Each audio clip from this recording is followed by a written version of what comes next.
Di hari ini, Gus Samsudin kedatangan salah satu anggota TNI yang berasal dari Madiun. Beliau ini sudah mengenal Gus Samsudin dari 4 tahun lamanya. Dari awal datang ke tempat padepokan Gus Samsudin, sekitar tahun 2020 silam. Dulu awalnya Bapak TNI ini pernah mengalami sakit yang begitu parah, sampai perlu meminum obat banyak setiap harinya. Akan tetapi setelah datang ke Gus Samsudin, penyakitnya sudah mulai mereda dan lama-lama sembuh. Dan dulu juga Bapak ini diberikan amalan-amalan sehingga hidup Bapak ini menjadi lebih tenang, nyaman, tidak mudah emosi. Pada hari ini beliau kembali datang untuk kembali silaturahmi dengan Gus Samsudin sekalian, meluapkan rasa rindunya. Dari kemarin Gus Samsudin yang masuk tahanan hingga sekarang sudah bebas. Dan Gus Samsudin sempat menanyakan ke Bapak ini, kenapa saya sehabis di penjara kok tetap mau kesini, apa alasannya? Menurut bapaknya, ajaran yang diberikan Gus Samsudin sangat bermanfaat untuknya dan keluarganya. Sehingga dulu setelah mengenal Gus Samsudin, hingga saat ini hidupnya lebih tertata dengan mendengarkan wejangan Gus Samsudin selama ini. Terus saya keluar dari penjara ini, jenengan kok tetap mau ke sini itu apa yang membuat jenengan kok panggah mau ke sini itu? Biasanya kan wong lek keluar dari penjara kan udah meneh diparani yo. Ngomongnya ora percaya itu. Kok sama itu tetap mau sama saya itu kenapa? Ya, ilmu yang Abah ajarkan ke saya itu sangat-sangat bermanfaat buat saya. Berarti nggak ngajarin tukar pasangan nggak ya? Bukan. Justru ilmu yang pelajaran yang Abah berikan kepada saya itu sangat-sangat bermanfaat buat diri saya sendiri, keluarga saya. Terus selama itu juga rasanya hati itu terasa tentram. Oh, jadi tenang gitu. Tentram, ya. Tentram, tenang, nggak gerusa-gerusu, nggak tergesa-gesa gitu, Gus. Pokoknya menjalani hidup itu tenang, dengan tenang. Dan tenang dan semakin juga merubah karakter saya yang dulu biasanya suka marah-marah. Setelah pengamalan itu saya jadi banyak sabarnya sama istri saya, sama anak saya. Akhirnya pergi ke pondok yang lama itu. Saya minta doanya Abah, saya diberikan amalan sama Abah, didoakan. Setelah saya sering melakukan sholat malam, itu lambat laun sakit saya tuh mulai reda gitu. Yang biasanya saya itu kemana-mana bawa obat, yang sak kresek itu saya bawa kan. Setelah itu ya sudah mulai agak berkurang saya bawa obat itu. Dan saking saya merasa sholat malam, sholat tobat, sholat hajat tadi kok rasanya enak di hati saya. Akhirnya saya sampai sekarang melanjutkan, sampai sekarang saya tetap melanjutkan itu. Dan alhamdulillah semakin tertata hati saya, sakit saya sembuh, pikiran saya malah tenang, hati saya malah adem. Itulah, jadi ini sudah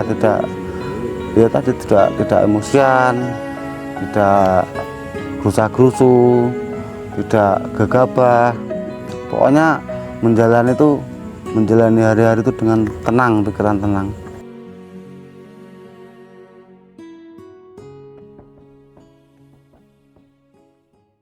Nggih, saat ini Pak Tentara. Nggih, siap. Sudah berapa lama jenengan kenal saya? Sudah 4 tahun ini. 4 tahun dari pondok yang lama, 4 tahun. Apa yang jenengan lakukan ketika saya di penjara? Yang saya lakukan tiap maghrib, tiap malam melakukan Al-Fatihah 41 kali saja, sama sholawat Nurul Jati 37 kali, ya latif 133.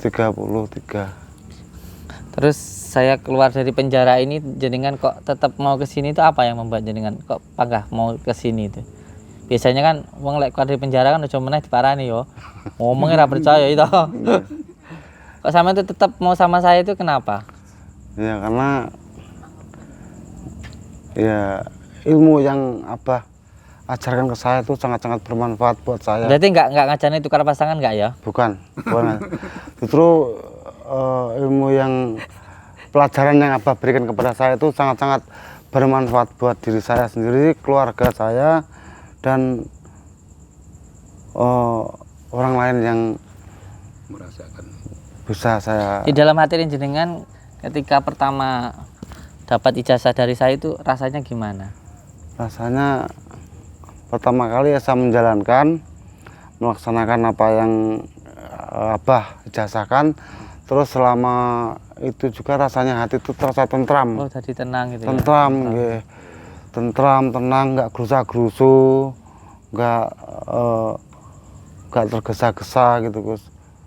Pokoknya menjalani hidup itu tenang, dengan tenang. Dan tenang dan semakin juga merubah karakter saya yang dulu biasanya suka marah-marah. Setelah pengamalan itu saya jadi banyak sabarnya.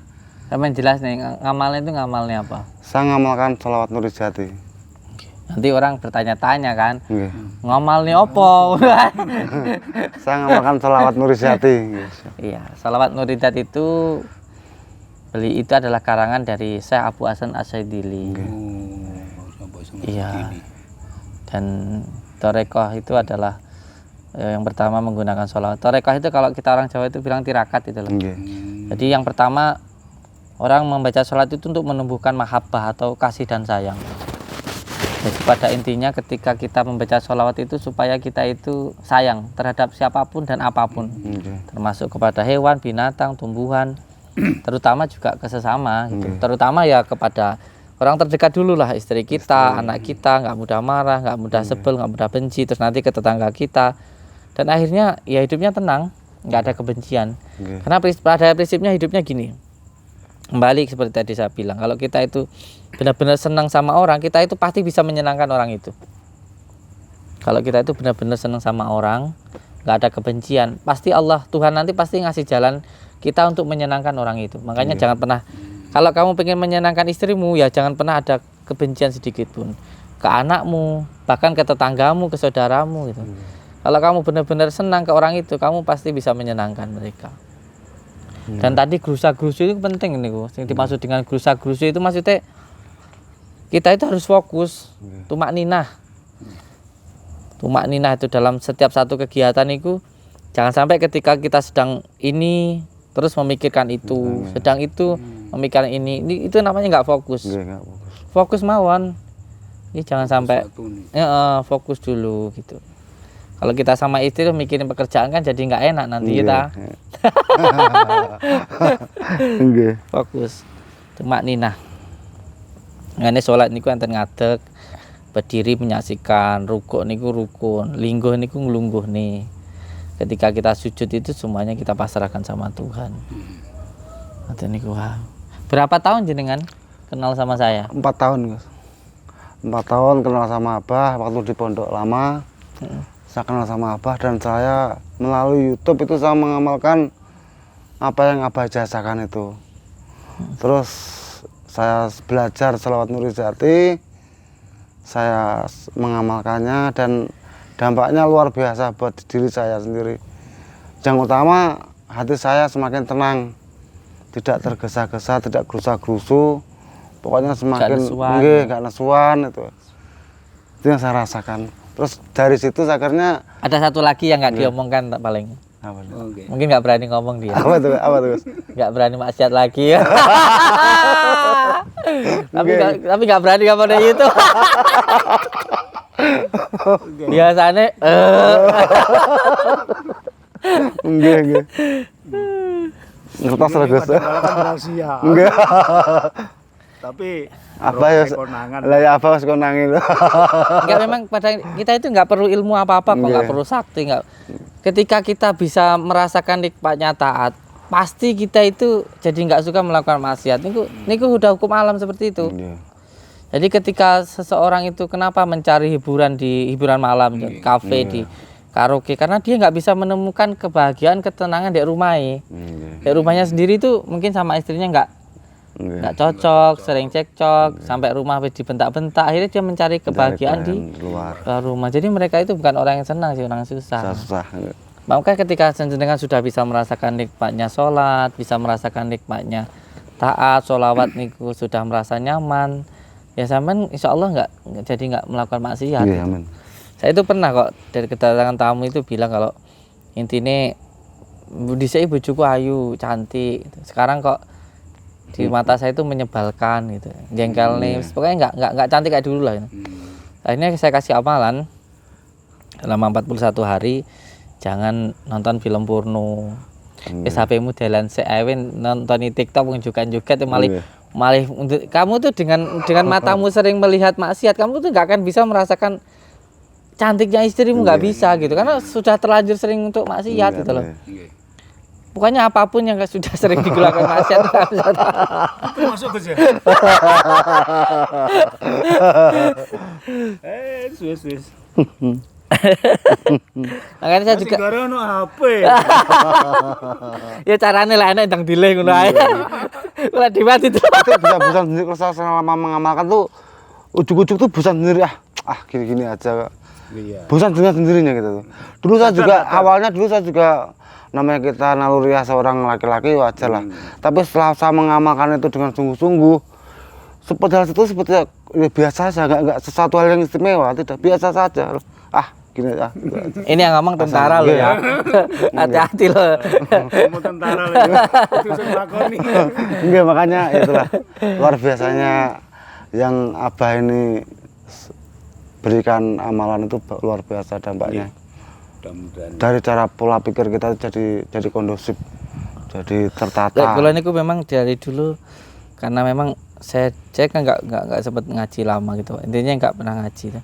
Cuman ayah saya dulu sebelum meninggal itu berpesan. Mungkin beliau sudah berasa. Jadi intinya beliau bilang ke saya itu, Mas Yo kamu itu nggak pinter ngaji, tapi kamu tuh harus bisa ngajeni orang gitu.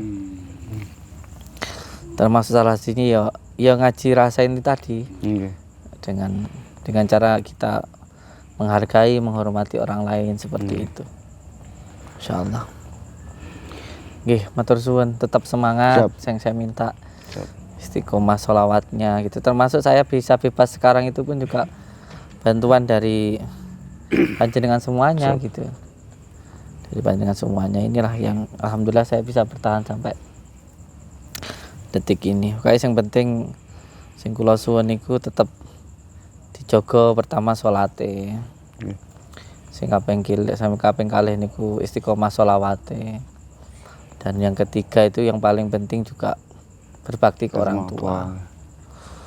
Tadi jenengan bilang kalau orang tua sudah meninggal bagaimana? Yang terpenting selalu ingat. Selalu wasilah. Iya. Terus bagaimana supaya selalu ingat? Ya setiap sholat didoakan. Karena banyak orang tua di makam itu yang menangis karena keluarganya sebenarnya sudah lupa gitu loh.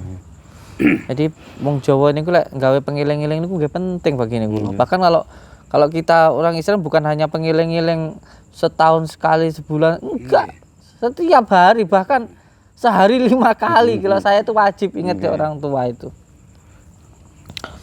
Dan yang keempat itu tentu nggih niku wau sing kula niku sebaik-baiknya orang adalah orang yang bermanfaat untuk orang lain. Intinya nggih kudu panggah HP. Kalau pengen bermanfaat ya kuncinya satu, kita harus benar-benar siap untuk dimanfaatkan. Dalam arti nggih kudu tenanan seneng Mas ya wong gak demen dhewe kudu panggah demen ngoten. Enggak bisa kalau kita pengen bermanfaat tapi kok dhewe iki enggak mau dimanfaatkan, enggak bisa. Enggak bisa. Sama kayak kita pengen dapat ridho Allah, kalau kita enggak ridho dengan apa yang Allah berikan itu ya enggak akan bisa, enggak akan dapat, sulit. Dan yang keempat tentu nggih karena ini akhir zaman yang paling banyak itu fitnah kebencian. Soalnya sekarang itu kita cinta terhadap budaya, mempelajari ilmu-ilmu dari Kanjeng Sunan Kalijaga, dari ilmu-ilmu tasawuf Jawa itu kan dikatakan musyrik sekarang ini kan. Bahayanya seperti itu, kalah dengan atau dibentur-benturkan dengan budaya luar sana. Padahal negara-negara besar seperti sama lihat ini kata-kata saya sering saya ulang-ulang. Nanti insya Allah yang menjadi negara besar itu bukan lagi Amerika, ganti Cina nanti. Cina nanti. Nggih, mboten gambaran nggih. Cina. Nanti yang akan menjadi negara besar itu ganti Cina. Cina nanti. Jadi negara-negara besar saja yang dikembangkan budayanya kok. Cina itu kungfunya, ya kan. Nggih. Kalau di Jepang itu ya ninjanya Naruto ya. Kita bikin film Angking Dharma diarani sok sakti ya. Nggih. Heran. Nggih. Padahal Karena kalau saya ini nggak ndamel film Nggih. saya cukup kembali ke sejatinya saya aja. Saya ya seperti ini saja lah. Ngobrol, ruqyah, nanti pembersihan rumah itu aja. Biar saya fokus sama keluarga saya, sama anak-anak saya gitu. Mboten damel YouTube malah ini, Bu. Enggak terus film-film. YouTube untuk yang kayak Angling Dharma itu insya Allah berhenti. Oh, wah itu sing seru ya. Nah ini ujiannya gini gitu ya. Kayak ini gue mari kan gak. Saya itu pokoknya setiap hari nggak melihat rugi saya. Karena saya itu dalam hati saya ini benar gitu loh. Iya berhenti. Benar itu karena gini. Karena memang pertama kita tahu ilmunya. Terus yang kedua itu benar-benar ada. Jadi ketika saya ruqyah, pembersihan rumah, terus ada gangguan seperti apa gangguan itu saya visualkan dalam bentuk film. Jadi benar-benar memang terjadi. Terus amalan badanas bartatas itu benar-benar ada. Dukun santet benar-benar ada. Tapi ya itu tadi ketika ini ki ature Abah kula ki Mbak. Jadi Abah kula menah matur. Ketika jenengan menceritakan apa yang jenengan rasakan, sampai nanti akan dihujat banyak orang. Jadi ilmu hikmah ini memang dirasake. Ya sampean demen tapi akeh sing gak demen. Coba. Sampean demen aku dihujat wong. Sampean demen aku dihujat wong akeh. Oh, nggih mboten. Mboten. Lek sampean gak demen aku dihujat wong akeh, aja kon gawe film aneh. Nggih, tapi insya Allah tasih kathah mriki insya Allah tasih banjir tiyang. Insya Allah. Tapi nggih mungkin sekali dua kali atau mungkin apa nggak tahu kita. Tapi yang jelas saat ini pengen soalnya kalau kula sering keluar malam ke hutan ke gua ini kan melas anak-anak saya. Niki mawon kula kan setiap malam kan sholat malam. Kalau keluar ngoten niku kadang-kadang jarang. Sholatnya di hutan. Tangkat Pak Rete. Saya sholat malamnya di hutan ya teh. Kalau dulu itu. Ini anak-anak di sini sama kayak anak ayam ditinggalin sama bapaknya gitu. Oh ya konyol. Anak masih kecil juga. Nggih, anak-anak banyak teng mriki, anak sing mondok teng mriki. Memang sudah ada kiainya. Kalau saya kan enggak bisa ngaji. Tapi tetap mereka butuhnya saya. Nggih. Tetap butuhnya itu saya. Terus tunggal malih, Pak. Setiap ada sesuatu hal masalah, kita butuh introspeksi. Pasti ada yang salah. Ketika ada masalah, entah dalam diri kita, kehidupan kita, bahkan kesehatan kita, ketika ada masalah, pasti ada yang salah. Jangan sampai ketika ada yang salah, kita menyalahkan orang lain. Menyalahkan di luar diri kita. Wo gara-gara nek sing motong videoku, wo gara-gara nek sing gak seneng. Itu bukan jiwa saya, Pak. Itu adalah teguran dari Allah supaya kita itu introspeksi. Ya pasti ada yang salah dengan apa yang kamu lakukan. Kenapa dibenci wong itu? Kenapa kamu dibenci orang? Kenapa orang-orang itu semuanya ada yang iri? Mungkin kamu selalu menunjukkan kekayaan semua mana. Selalu menunjukkan kesaktian. Ya wajar ya akeh musuhe. Pernah gawe banner sak mono gede nih. Gawe bener Pak pinggir jalan, Pak. Nantang dukun santet sak Indonesia. Wah, mana gini ku sing gunjang kan sini. Malah kon gawe maneh. Iki Pak kepala sekolah iki ya. Kan niku nek paham gue dadi tuntunan. Iya, banyak yang masuk Islam, Pak. Saya hitung itu hampir ada 7 orang ya. Yang sebelum saya masuk penjara itu loh, yang masuk Islam. Hampir ada 7 orang. Wes yang penting bagi kula, makanya saya nggak mau melaporkan siapapun walaupun itu membuat saya di penjara. Tapi istilah intinya aku sekali tak fokus neng anak-anakku, fokus neng pondokku, fokus karo pendidikan yang saya lakukan sekarang. Sampai dukung Pak nggih. Nggih, saya dukung 100%. Kula nggih dukung jenengan nggih dukung kula ngoten lho nggih ta. Saling mendoakan. Amin. Dengan salam Rino. Assalamualaikum warahmatullahi wabarakatuh. Nama saya Purwanto, asal dari Madiun. Saya kerja di Babinsa di Madiun. Jenengan Babinsa Bang ya? Nggih, Babinsa. Saya mengikuti Abah Gus Samsudin ini sudah 4 tahun. Pada waktu di pondok yang lama. Terus sampai sekarang saya tetap mengikuti apa yang diajarkan sama Abah Gus Din. Dulu itu pertama kali datang ke, dulu itu kan masih Padepokan ya Pak? Nggih, nggih. Dulu masih Padepokan itu datang pertama itu ceritanya gimana Pak? Pada waktu itu saya itu tahun 2 pas COVID itu saya sakit lambung, saya berobat tidak ada sembuh dan terlalu kumat. Akhirnya saya kok melihat di YouTube itu kok ada tayangannya Abah. Nah, dari situlah saya punya inisiatif untuk minta doanya Abah. Nah, setelah saya sama istri saya sama anak saya akhirnya pergi ke pondok yang lama itu. Saya minta doanya Abah. Saya diberikan amalan sama Abah, didoakan, diberikan amalan, suruh mengerjakan sholat, suruh mandi malam, habis itu sholat taubat, sholat hajat. Setelah itu saya terus zikir, dan setelah saya sering melakukan sholat malam, itu lambat laun sakit saya tuh mulai reda gitu. Yang biasanya saya itu kemana-mana bawa obat yang sak kresek itu saya bawa kan, setelah itu ya sudah mulai agak berkurang saya bawa obat itu. Dan saking saya merasa sholat malam, sholat tobat, sholat hajat tadi kok rasanya enak di hati saya.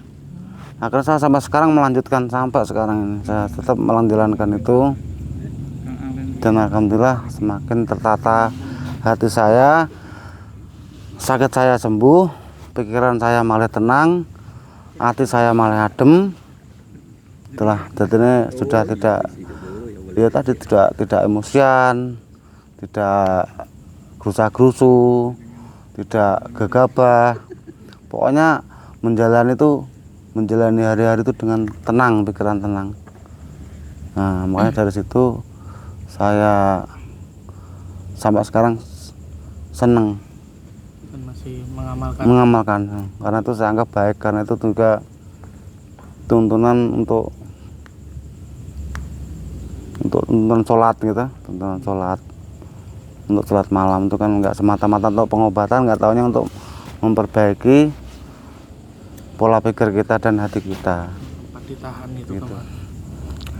Pak. Tanggapan saya selama Abah ditahan itu, tanggapan saya ya, saya yakin Abah itu tidak salah. Abah menjalankan tahanan itu karena karena fitnah orang memotong durasi film tadi. Dan yang saya lakukan ya, saya hanya bisa berdoa semoga Abah diberikan kemudahan, semoga Abah diberikan kelancaran dalam berprosesnya. Dan alhamdulillah Abah sampun keluar gitu. Bapaknya dulu juga sempat melihat tayangan yang viral kemarin. Saya hampir tiap hari melihat tayangan di YouTube itu, saya tiap hari. Jadi saya tetap memantau bagaimana prosesnya lewat YouTube itu, bagaimana keadaan pondok, bagaimana santri dipulangkan, saya itu tetap memantau. Dan alhamdulillah pada malam hari ini saya bisa berkunjung ke pondok untuk sowan. Menurut Bapak sendiri, mungkin Bapak sempat melihat video tayangan yang sempat dipotong itu. Iya. Itu menurut Bapak gimana, Bapak? Yang fullnya itu, jadi bukan yang sepotong. Yang fullnya. Iya, karena kan kalau kita mengambil sepotong itu kan Iya. ya, salah mengartikan gitu kan. Iya. Kalau jenengan sendiri melihat secara fullnya itu kemarin gimana? Kalau saya melihat secara fullnya videonya Abah itu memang Abah itu mengedukasi kalau ada ajaran-ajaran yang memperbolehkan ganti pasangan tadi. Abah itu mengedukasi, memperingatkan kalau ada ajaran-ajaran seperti itu, bahwa itu ajaran itu salah, jangan diikuti lah. Tapi karena mungkin ada sebagian netizen yang oknum yang nggak suka, akhirnya ya dipotong, jadinya menjadikan masalah seperti itu. Enggak, akhirnya membuat orang salah mengartikan Enggak, gitu kan. padahal tontonan Abah tuh saya kira itu edukasi, itu memperingatkan kalau ada ajaran-ajaran itu, bahwa ajaran yang berganti pasangan itu salah. Itu aja yang saya lihat tonton dari videonya Abah. Tapi karena dipotong, akhirnya malah berubah jadi dikira ajaran Abah itu seperti itu. Padahal ya enggak. Ada Abah itu sebenarnya hanya mengedukasi masyarakat banyak bahwa kalau ada ajaran seperti itu salah gitu. Oke, mungkin Enggak. pesan-pesan. Pesan-pesannya, ajaran yang Abah ajarkan kepada saya pada intinya tuh bagus buat diri saya, buat pola pikir saya, buat bisa menjadi lebih baik daripada sebelumnya. Itu yang saya rasakan. Makanya kalau untuk para penonton netizen itu jangan mudah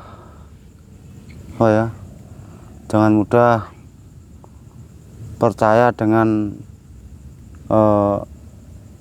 potongan-potongan video yang membuat belum pasti tadi begitu. Kalau memang pengen